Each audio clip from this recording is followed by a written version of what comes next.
Y recibo ahora a doña Carmen Inver Brugal, nuestra estrella de los miércoles, y a Francisco Álvarez Aquino. Si ustedes no se saben el cuento de los Aquino, uno es Pancho el malo, Pancho el bueno y Pancho el feo. Carmen, tú eres que sabe cuál es cuál de los No, tres. yo he omitido esa historia. Yo a ese muchacho lo conozco desde chiquito. Y quiero decir algo, tan interesante es lo que dice siempre Álvarez Aquino. Porque como te decía, él es un doctrinario que tiene que ganarse la vida siendo abogado. Litigando de Exacto. verdad. Que mi tema lo voy a dejar para otra ocasión, aunque estoy realmente sorprendida con lo que está pasando como vieja servidora judicial y del Ministerio Público, pero hoy la ex vicepresidente de la República y directora de la Dirección de Ética me parece que ofreció unas declaraciones tan sensatas que son las que siempre he dicho desde hace mucho tiempo. Milagros Ortiz Bosch pide ahora que se respete el debido proceso. Eso me encanta porque eso es lo que ha faltado en el país desde toda la fantasía de la independencia, de que van los malos y qué sé yo. Pero yo me uno a ti a darle la bienvenida a Francisco Álvarez Aquino, porque hay una nueva categoría de héroes ahora en la República Dominicana, y lo escribí cuando Girón fue aplaudido por la ética periodística de este país. Girón hasta bonito se puso antes de la peluca. Yo oí a viejos periodistas reverenciar a un delator público, a un cómplice traidor delante de todo el mundo. Amanecimos viéndolo. Pero pasó lo de Girón, y ahora vemos que para tú salvarte, Yulisa, no me hagas eso, ¿eh? Dice cualquier Por eso cosa. yo no te doy en efectivo nada. Y tú a mí menos. Ni en paquetes. Exacto. Entonces, he escuchado en distintos foros, no públicos, porque Álvarez Aquino es muy discreto, la categoría de delator, que no es lo que pensamos. El delator no es un héroe, es una entidad No, el más... delator es un cómplice. Exactamente. Es un cómplice, uno de los actores principales. Nadie puede ser un delator premiado, una figura que nosotros no la tenemos, por cierto. Nadie puede ser Pero se está abusando de esa figura. Bueno. Y ellos se sienten tan bien. un testigo privilegiado, como le dicen. Es. Nadie puede ser un testigo privilegiado si no es actor principal de la trama, porque no tiene pruebas de calidad para aportar, Francisco. Lo has dicho. Por ahí comenzamos. Bien, Te preparaste. es correcto. En primer lugar, la figura del delator premiado no existe en nuestro ordenamiento procesal penal. Sin embargo, en cuanto a los procedimientos complejos o en cuanto a los procedimientos que se van a llevar de una forma abreviada, se estipula la posibilidad de que el Ministerio Público pueda gestionar ante un imputado que coopere dentro de ciertas condiciones la posibilidad de que atenuarle sus penas.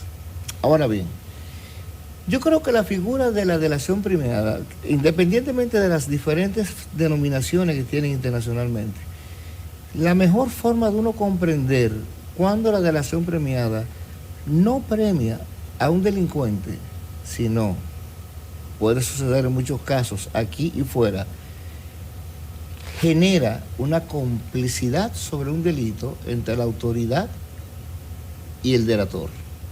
¿Cuándo sucede eso? En primer lugar, yo estaba sacando unas notas que venía dándole una cabeza. En primer lugar, nada puede suceder sin seguir el debido proceso. En consecuencia, no hay la posibilidad alguna de que exista una delación premiada o el nombre que queramos ponerle sin que antes sea informado. La delación premiada es un medio de prueba, ¿verdad? No es una declaración ni una defensa material del imputado, es un medio de prueba, articulado por una combinación entre el Ministerio Público de cualquier país que sea con ese imputado. Entonces, el debido proceso indica que todo eso debe comunicarse a tiempo en la etapa preparatoria, que no es solamente para el Ministerio Público, es para que todos nos preparemos. Si yo sé, si existe una delación premiada en mi contra, que es un mecanismo de prueba contra mí, en la etapa preparatoria es que hay que mostrármela, porque en esa etapa preparatoria es que yo debo procurar los elementos de prueba para contrarrestarlo. Te vamos a iniciar que no debe haber secretos en las delaciones preparatorias. Tampoco debe haber disfraces. Las delaciones premiadas tienen que ser formalizadas y de hecho bautizada por un juez, verificada por un juez de que es válida o no. Y no puede ser, por ejemplo, en el caso de Girón que mencionaban hace un rato, Girón entró en una audiencia donde contra él no se pedía medida de coerción. Óigame bien, estamos hablando del asunto de la lealtad o deslealtad procesal y el resto de las derivaciones que de ahí fue una pueden salir. sorpresa. Bueno, yo diría peor que una sorpresa. Girón no estaba, Girón aparecía solamente su cara, como los encartados, pero en las conclusiones de la instancia contra Girón no se pedía nada. ¿Pidieron prisión domiciliaria? No. En la instancia que apodera el juzgado de la instrucción y que evidentemente fija la inmutabilidad del proceso penal que existe, al igual que en el procedimiento civil con sus particularidades, Girón no estaba bajo ningún tipo de solicitud. Era una especie de turismo procesal. Y lo tenían ahí.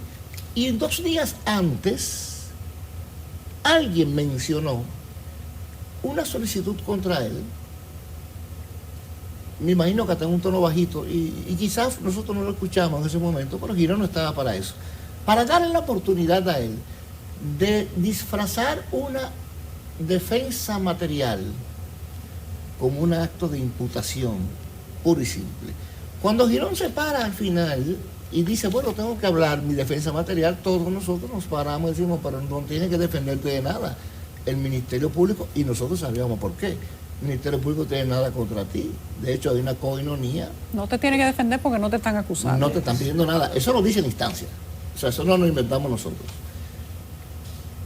Y dijo, no, mi defensa material. Entonces, no, al día de ayer pedimos algo. entre los discursos se coló algo. Luego de eso, Girón entonces aprovecha con un dictado. Está firmado. De hecho, yo con confieso... un documento. Sí, leyendo. Yo confieso que yo salí un momento con un dolor de espalda que era real, pero entre otras cosas fue para chocarlo un poco y moverlo. Estaba leyendo algo y una cámara estaba filmando detrás y pudo ver los documentos que estaba leyendo. Y bueno, eso no tiene tanta trascendencia, aunque uno debe leer. Pero no tiene Entonces, tanta ¿no trascendencia. tendría categoría de delación lo que él hizo ahí? No tiene categoría absolutamente de nada, ni defensa material ni de delación. ¿Por qué, Francisco? En primer lugar, porque para que hubiera delación tendría que haber un acuerdo, y ese acuerdo no puede ser secreto. Si eso es un instrumento de prueba contra nosotros, no nos tienen que comunicar. Si ese era el principal instrumento de prueba para impactar el día de la medida de coerción, tienen que comunicarnos para nosotros poder defendernos sobre eso. Sin embargo, como un caballo de Troya lo introdujeron en una franca acción de deslealtad procesal. No de nulidad, sino de deslealtad bueno, procesal. eso lleva a la nulidad de todo. Porque en los casos de la especie, los de ahora, Uh-huh. al parecer tampoco conocían, no vamos a hablar de deslealtades, sino de estas delaciones. Pero deben ser comunicadas. Una delación premiada, para seguirle, y los términos tienen su razón de ser, delación y premiada, porque es un premio. Bien, es un instrumento de prueba. Y como un instrumento de prueba, tiene que serle comunicada a las personas que están siendo investigadas. No tiene que serle comunicada con la acusación. No, el derecho de defensa del imputado se activa desde el momento en que se le considera posible infractor. A partir de ese momento, él debe empezar a prepararse. Se le deben comunicar a él todas las cosas por las cuales se le investiga y qué se tiene de investigación. ¿Y dónde va a contestar esas cosas? Es que en la etapa preparatoria, no es solamente para el Ministerio Público, la etapa preparatoria es para todos. Me explico, ¿en qué momento el imputado puede, a propósito de conocer los elementos de prueba que tiene el Ministerio Público, decir, tú tienes una delación, una declaración? No, pues espérate un momentico, yo te pido que entrevistes a fulano de tal para que contradiga esa declaración. Es en ese momento, en la etapa preparatoria. De hecho, el Código Procesal Penal dice cómo se le pide en esa etapa al Ministerio Público que realice diligencias, y si no las hace, cómo tú puedes elevar la petición ante el juez de instrucción. Es en esa etapa, no es secreto para la parte imputada. Tus derechos de defensa, desde el momento que te ocultan todo eso, simple y llanamente se está violando, y la acusación que se presenta con un juez que tenga 2 dedos de cerebro y unos pantalones bien puestos, dura 5 minutos la acusación, porque viola todos los derechos fundamentales. Ahora bien, ¿qué es lo que es la delación premiada? Vamos a verlo de una óptica más práctica. Es un contrato. Un acuerdo. Un contrato. Me explico. Hay una oferta de uno de los dos, o el imputado dice, te tengo información tremenda, y en segundo lugar, el Estado dice, me interesa, sí, acepto a cambio de. Terrible. Es decir, hay un contrato. Y esa es su naturaleza jurídica, aunque no lo digan los libros. Hay un contrato. Y partiendo de ahí, el contrato tiene que tener un objeto, una causa lícita. Causa y objeto lícito debe tener.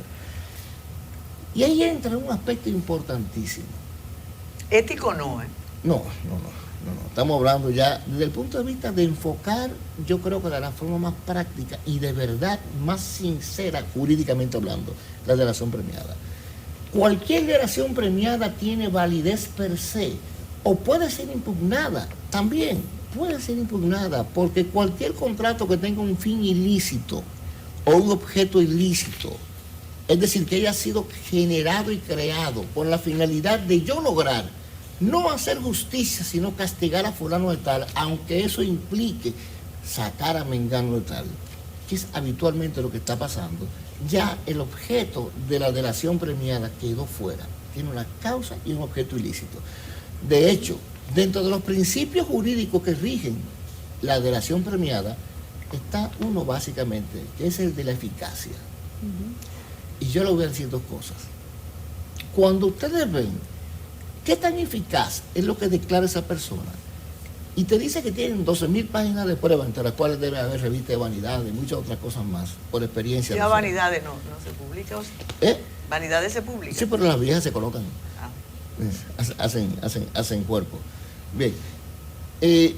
Cuando ustedes ven lo que se está probando ahí y la delación premiada, ustedes se van a dar cuenta que habitualmente la delación premiada no aporta absolutamente nada. Y le voy a poner un ejemplo muy simple.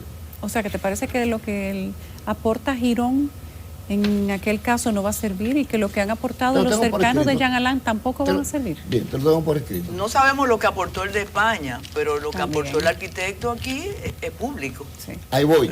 ¿Qué pasa? Para que ese acuerdo y haya esa forma de decirle a un delincuente, mira, te vamos a sacar de aquí, yo tengo que tener una causa tan ilícita y un objeto de interés tan importante para la justicia, que yo renuncie a castigarte como debes. A perseguir. Con la finalidad de suplir la deficiencia de mi investigación. Me haces falta, sin ti no puedo acusarte.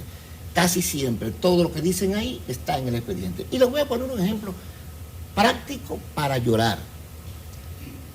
En la instancia que somete el Ministerio Público para la medida de coerción en el caso Coral, establece en su página 67 al final, uno de los documentos que deposita es el interrogatorio practicado a Girón, en donde detrás está toda la relación de todas las cosas que Girón iba a declarar. Y dice aquí, tenemos todas estas pruebas. Es decir, ya estamos hablando de que él dice, el Ministerio Público, tenemos el interrogatorio de Girón, donde Girón nos dice todo esto. Entonces, ya Girón confiesa frente al Ministerio Público, en privado y en cierta intimidad, las cosas que deben decir. Ya están en un acuerdo, por favor. De hecho, dice, y nos entregó. Ya estamos en un acuerdo. Por eso, a nosotros no nos asombró que no pidieran medida de coerción contra él en la instancia originalmente, porque sabíamos que había un acuerdo. Lo que sí nos asombró penosamente fue que lo metieran en la penúltima audiencia para darle la ocasión de eso. Ahora bien, lo que Girón declaró ahí, dice el Ministerio Público, para ver si el principio de la eficacia se cumple, en una publicación,